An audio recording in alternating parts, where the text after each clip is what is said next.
जय हिंद दोस्तों, खुश रहिए, खुशियां बांटते रहिए।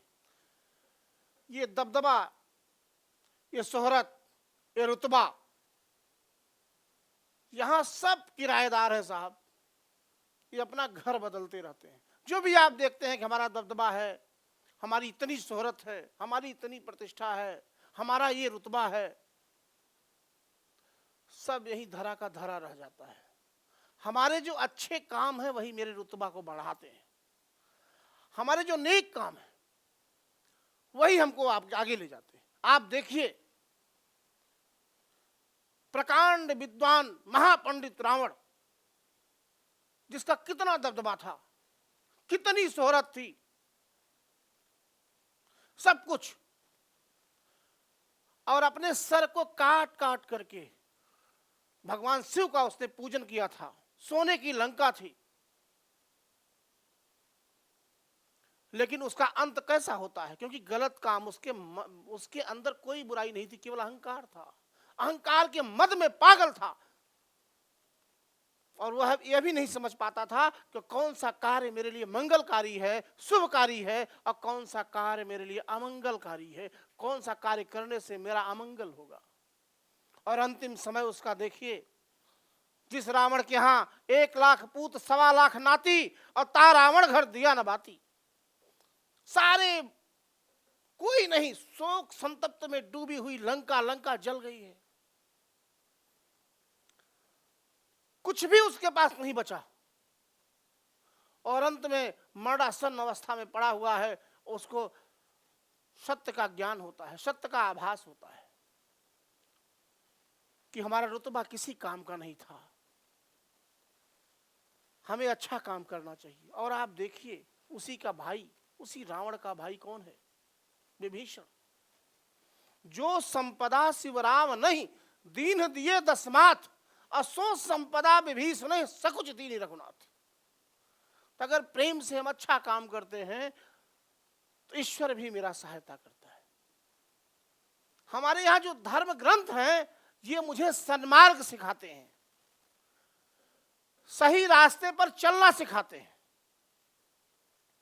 और हमें अगर हम धार्मिक आचरण करते हैं, धर्म ग्रंथों से सीखते हैं, अपनी पौराणिक कथाओं से सीखते हैं, तो हमारे यहां केवल मंगल ही मंगल होता है। नहीं तो विध्वंसकारी घटनाएं हो जाएंगी, होती रहती हैं, मुझे आभास भी नहीं होता है, और ऐसा घटना हो जाता है। आप छोटी सी कहानी देखें कि धृतराष्ट्र राजा है, हस्तिनापुर का नरेश। पांडव उससे केवल 5 गांव मांगते हैं कि मुझे रहने के लिए 5 गांव। अपने बच्चे को, बेटे को नहीं समझा सका, पुत्र मोह में इतना पागल कि दुर्योधन ने अगर कह दिया कि सुई के नोक के बराबर भी नहीं दूंगा, तो पिता अपने पुत्र को नहीं समझा सका। हस्र क्या हुआ, परिणाम क्या हुआ कि 100 पुत्र जिसके थे, आज कोई नहीं बचा।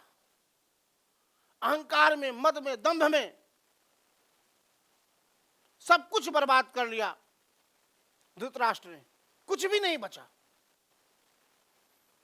और हुआ क्या कि वह भी 100 पुत्र मरे हुए हैं, और तड़प तड़प करके मरता है।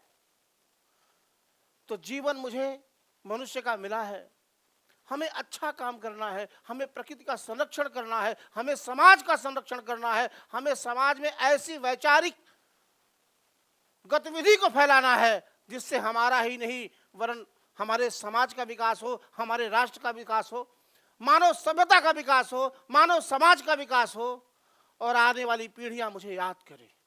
यही शरीर है। लेकिन इसी में अगर काम की, क्रोध की, मोह की, लोभ की, मद की, मत्सर की, लालच लग गई, लोभ लग गया, तो हम अपना केवल बर्बाद करते हैं। काम, क्रोध, मद, लोभ की जबलक घट में कान, और काम मूर्ख का पंडित दोनों एक समान। चाहे कोई मूर्ख हो और चाहे पढ़ा लिखा बहुत योग्य व्यक्ति हो, दोनों अपना केवल बर्बाद करते हैं, बर्बादी के रास्ते पर चलते हैं। हमारा यह वक्तव्य कहने के पीछे केवल ये कारण था कि हम लोग पढ़े लिखे हैं, लेकिन जीवन तभी जिएंगे जब प्रकृति संरक्षित रहेगी। जीवन तभी जिएंगे जब हमको शुद्ध हवा, सांस लेने के लिए शुद्ध हवा मिले, शुद्ध शरीर को पुष्ट करने के लिए शुद्ध भोजन मिले,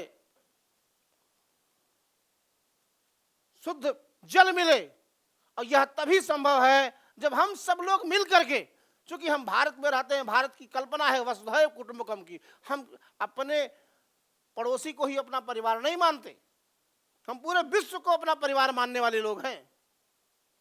लेकिन थोड़ी बहुत सामाजिक कुरीतियां, सामाजिक विडंबनाएं ऐसी आ गई हैं कि हम ये सोचते हैं कि मेरा भला हो और किसी का नहीं। इस धारणा को हमको छोड़ना है। सबके विकास के साथ अपना विकास देखना है, और यदि हम अच्छा करेंगे, अच्छा सोचेंगे और समाज में अगर आगे बढ़ेंगे, अगुवा तो किसी न किसी को होना पड़ेगा। महात्मा गांधी लंदन में उन्होंने पढ़ाई की, बैरिस्टर थे, बढ़िया वकालत चल रही थी, किसी चीज की दिक्कत नहीं थी, लेकिन उनको एहसास हो गया कि मुझे आगे आना पड़ेगा,